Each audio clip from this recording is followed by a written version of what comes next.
The question I chose to respond to for this round was, can Joe Biden bring about an end to the war in Yemen? One of the most notable continuous conflicts in the global community is that of the Middle East, where for the past 3 decades there's been a proxy war decimating the region, whether it be in Oman, Yemen, Saudi Arabia, Syria, Israel, Palestine, or Iran. The heated issues of proxies from the United States, Russia, and the United Kingdom instituting their will and power and decimating the region has left millions of individuals and their lives forever changed. But presently, one of the worst humanitarian crises, and quite possibly one of the most unnoticed, is that of Yemen, where, according to the BBC, 2.2 million have lost their lives to the crisis and the genocide taking place there by Saudi Arabian terrorist groups. What brings about the question. With the United States now having a more global perspective on global policy, can US President Joe Biden bring about an end to the Yemeni war and provide peace and stability to the region?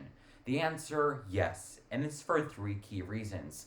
Firstly, because the Biden administration has a much more open foreign policy compared to that of President Trump. Because if we look at President Trump's previous administration, we see the travel ban and an anti Muslim policy.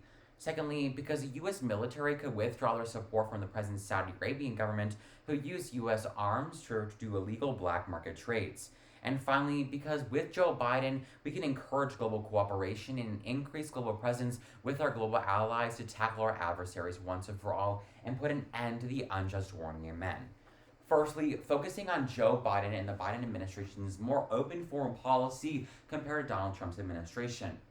One of the most notable concepts and principles of the Trump administration was the American First policy. This is exemplified in his interest to build a wall and the anti Muslim ban, which banned individuals from traveling to the US from countries like Iran, Syria, and Yemen. And some of these individuals might have been coming here, according to the Washington Post in 2021, for political asylum. However, Trump's perspective rejected them that opportunity and therefore left them to stay in Yemen, a region terrorized by war crimes and other individuals that take individuals' lives every single day. Moreover, Donald Trump's administration is most recognizable with many fellow other Republicans for an anti-Muslim policy, instituting policies in the US government that directly discriminates against those who have to wear burqas, shias, and other Muslim traditions to protect themselves in public, especially that of women. We see this anti-Muslim policy not only carrying out here in the domestic US, but also internationally, where we have minimal support for our allies who need our assistance to put an end to the violent extremism that is occurring in the region. Which is why we see the US only supporting countries like Saudi Arabia and Israel, where we benefit economically and diplomatically, but we fail to assist the others in the region who need our help. Which is why Joe Biden's increased foreign policy of tolerance and welcoming immigrants from foreign nations, as well as fighting for life, liberty, and the pursuit of happiness, not just for people in the United States, but for people across the globe, we see that there's a large possibility that this principle and this rhetoric could put an end to the Yemen war. Secondly, US military support with Yemen has often rarely occurred. We see the largest funder and arms dealership to the Saudi Arabian government is the United States. But according to the Associated Press, in January 2021, 84% of the US weapons are then turned over to black market arms dealers, which are then turned over to the terrorist groups who are committing the mass genocide in Yemen, who have presently committed 2.4 million terrorist attacks, killing 2.4 million deaths from those terrorist attacks. We see the humanitarian crisis going on right now in Yemen has taken so many lives, and this is due to the US continued turning a blind eye to Saudi Arabian deals and the proliferation of black market arms deals because we continue to support them because of our economic gain. If Joe Biden is to change his perspective and withdraw US military presence and sever ties with military aid, including weapons and military technology to Saudi Arabia, and instead provide it to the Yemenis, people who need it more to combat the terrorism, combat the terrorism, the racism, and the overall extremism in the region, the Biden administration, as well as the global community, could put an end to the humanitarian crisis in the Yemen war, which has decimated the region, leaving children and families without the ability or opportunity to head to school, according to the BBC in 2020. Because the Yemen war has restricted children not only from being able to go to school and having increased literacy rates, but has left 1 in 3 families starving on a daily basis. If we want to push forward and find progress for the global community, the world community, as well as the Biden administration, must join together to put an end to the Yemen war.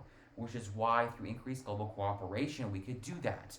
Which is moving on to the final point about how encouraging global cooperation, which has been at the forefront of President Biden's campaign and present political presence in the White House, could make a big difference in ending the Yemen war.